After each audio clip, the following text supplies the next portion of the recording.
An interesting development has been taking place in the history of the church over the last generation. We're seeing the mainline church collapse and kind of go out of business. Presbyterians, Methodists, Catholics, Episcopalians, they're dwindling. Of course, in general, most churches across the country are dwindling, but we've seen the rise of the non-denominational churches. I find that interesting because in the Methodist Church, what's shaking us right now is many churches, we're allowing them to leave. There's something on our church polity called the trust clause. John Wesley put that in our polity because basically what the trust clause says is that all property is owned by the annual conference. The local church, we're just trustees of this property, but the conference owns it. Wesley did this because he wanted to make Christians live together. He wanted to ensure that we didn't get mad and just split off and go form a new church. We had to figure it out. We had to wrestle with the questions. We had to love one another, and we had to somehow make it work. And he did that on purpose. And for 200 and some odd years, that's worked pretty spectacularly. We as Methodists have had to make it work. Despite our divisions, our differences, we've somehow kept it together until recently when somebody decided it'd be a great idea to just eliminate that trust clause and let every local church vote if they wanted to leave. Well, that introduced that dynamic of, well, I don't like you people, so I'm going down the road. Or I don't like you people, I'm no longer going to be United Methodist. But you see, there was a reason why Wesley did it. Because he wanted to make us do the hard work of loving one another despite our differences. Now, we're one of the last churches that do that. And as these non-denominational churches rise, there's an interesting thing that's taking place. Many of these churches have no foundational basis. You know, the Methodist Church, Presbyterian, Catholic, you name the main line. We trace our origins all the way back to the very beginning. We come one right after another. We don't just pop up and say, oh, God called me, I've got all the answers. We have to build on the tradition that we were given. We are held accountable by leaders around the country. We don't just get to go make it up. And yet in today's world, we're seeing more and more of that happening. Churches that are just making it up. And because of that, we're seeing the rise of something what I call Christian nationalism, the intertwining of faith and patriotism, which is very, very dangerous. Just go ask Germany what happened to them when they mixed faith and religion as one. It happened in the 30s, something called Nazism. And it's very worrying that I'm seeing that in this country. Now, I'm very sensitive to that because the Navy forced me to live in a country that was ruled by a religious theocracy. They're nuts. And people like that can come up with some of the craziest things. And usually it's based on fear and hate. And I witnessed all sorts of atrocities committed against people they didn't like, against beliefs they didn't like. And I'm sensitive to that because I lived it, and now I'm seeing that take place in my country with the rise of religious and Christian nationalism, and that worries me. And so I think as we wrestle with these scriptures today, we have to talk about something, how the church can reform itself. How the church can get back to its foundations, its roots, and live out the calling of Jesus Christ. And today we're going to talk about that story from Emmaus, the Emmaus Road. Most of us know it, right? But have you ever stopped to answer the question or ask the question, where were they going and why? You know, you read it and you don't really think a lot about it, but those disciples, think about what had just happened. Jesus had been arrested, he had been crucified, and all of their hopes and their dreams were shattered. And remember what Peter and the others did that night? They ran. And these guys, remember this happened over the Sabbath, so now it's Sunday morning. This is their first opportunity to get the hell out of Dodge. And they're leaving. They're running away. And notice where they're headed. Emmaus is about a day's walking journey from Jerusalem. And after they get to Emmaus, they'll spend the night and they'll make their way to Joppa or some other coastal city, because like others in the Bible, they're going to hitch a ship and they're going to go to the other side of the world because they want to get as far away from this disaster called the crucifixion as they possibly can, because they are scared to death. Jesus, their Messiah, was arrested, beaten, and crucified. And what happens to his followers? Well, they know, because there's been hundreds of Messiahs running around Israel during these days. Usually they pick up the followers too, and they kill them as well to make an example of them. The Romans are just that nice of a group of people. Let's just take care of all of you lot at once. And so these two disciples on the road to Emmaus, they are running away in fear. They are driven by their fears. And they can't wait to get out of Jerusalem and away from the craziness, because their faith is gone. And now they're just living in fear. Let's talk about fear for a moment. And this worries me. Did you know 1/4 of white evangelical Christians believe in conspiracy theories? Whether the earth is flat, the moon landing was fake, JFK was assassinated by aliens, what have you. But conspiracy theories are based on fear. They're based on lies. And 1/4 of Christians believe this? In fact, Christians are more likely to believe in conspiracy theories than the rest of the population.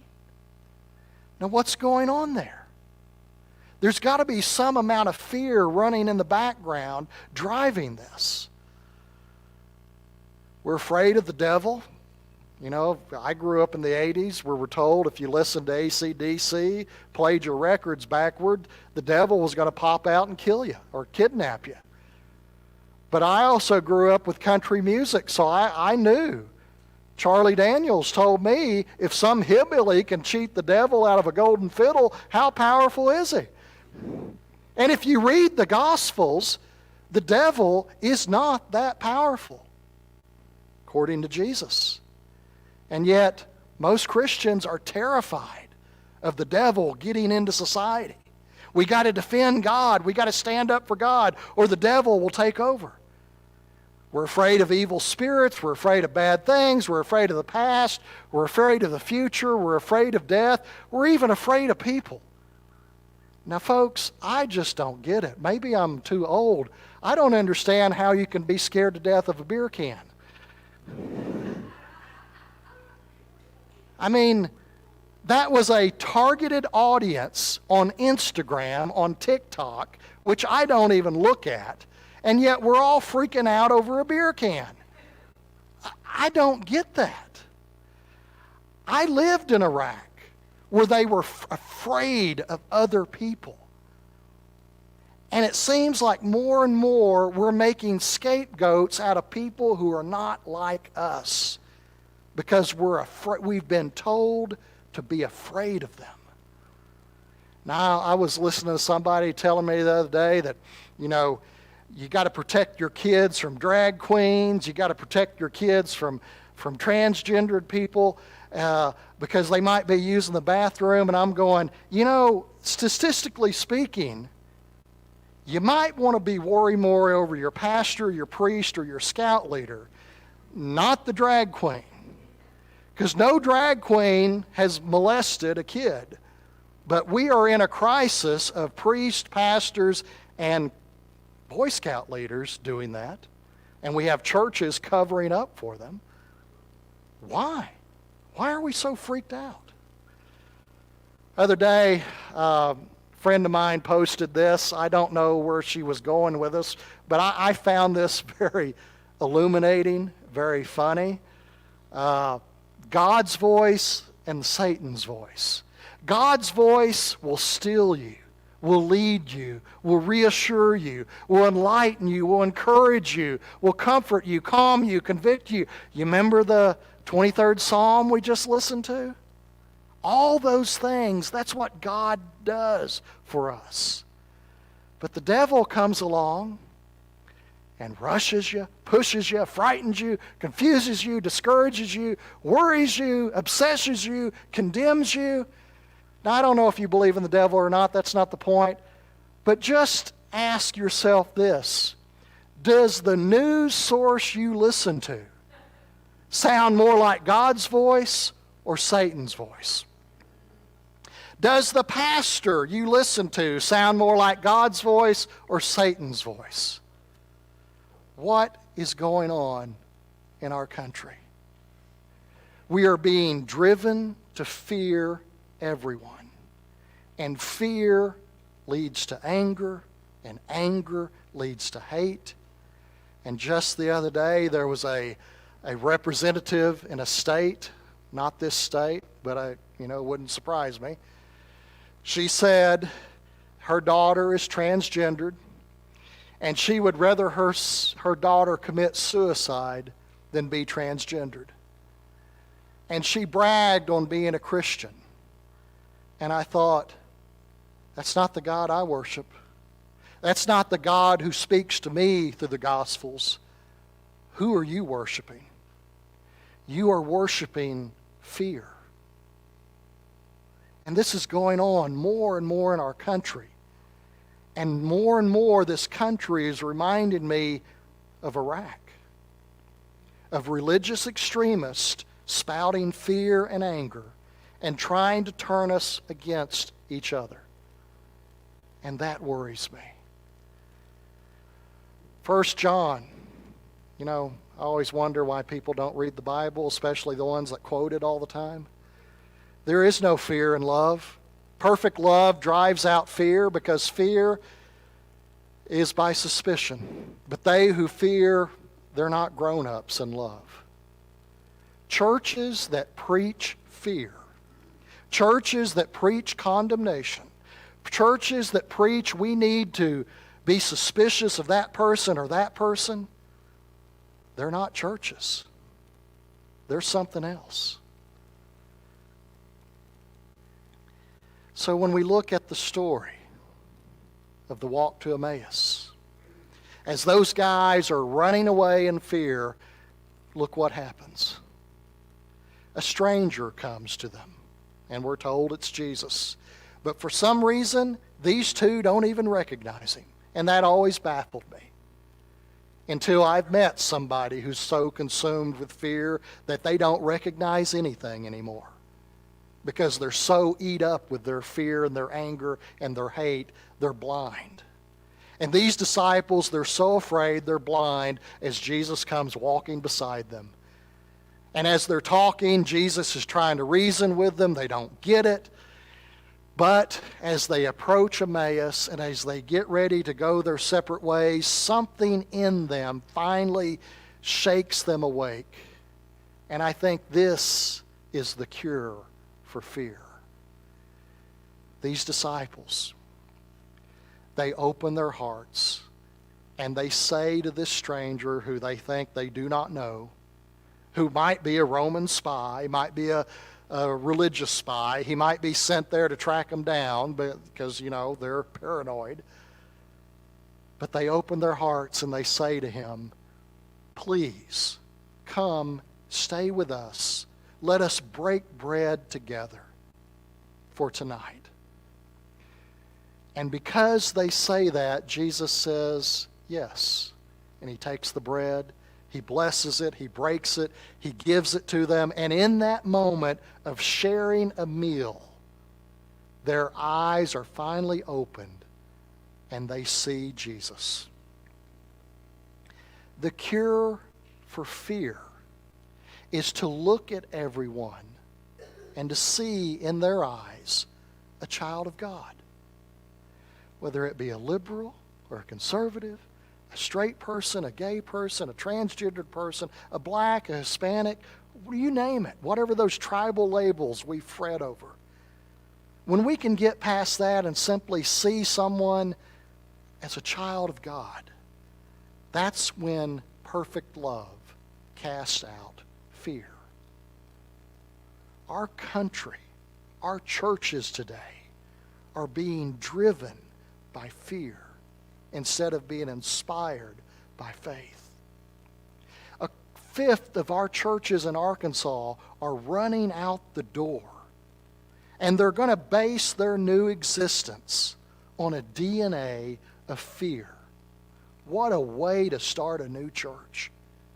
Because you want to exist because you don't like the other. That's not a good start, folks. And if our country is to be the country that I love, a country whose motto says, out of many, one, we've got to get over these voices of fear. We've got to stop listening to them.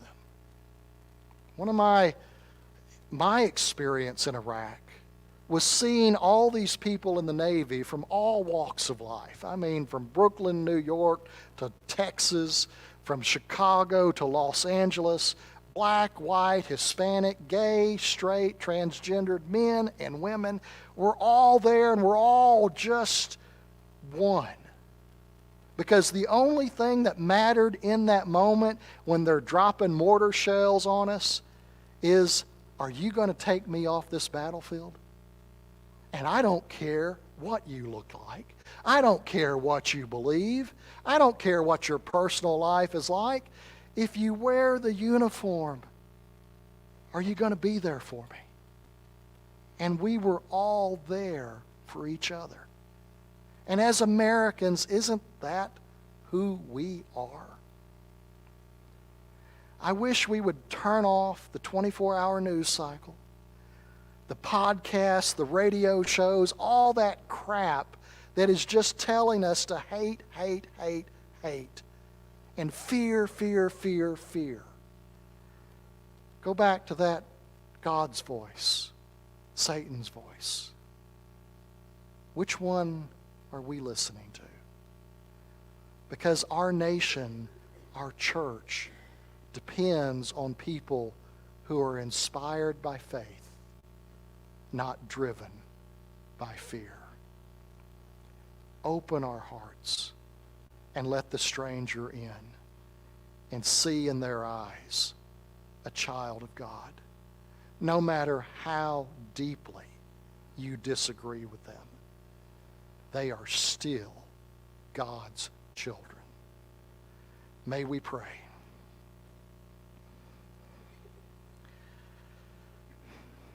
God, we are called to love our neighbor, to love one another. And yet the voices that we have been listening to have driven us by fear. And we look with suspicion upon those who don't think the way we think, or believe the way we believe, or act the way we think they should. And that fear has led us to anger, and that anger has often led us to hate. God, we live in a world of amazing diversity, of differing ideas and opinions and beliefs, and we all share this one planet, this one life. We can no more afford to go down the path of looking at each other as the enemy. For Jesus taught us to love all. And so, God, help us to replace that spirit of fear with the spirit of love. That as we take the courage to break bread with one another, we might see you in our midst. God, come once more and give us hope and open our eyes to your presence in the hearts of all that you have created. In your hope.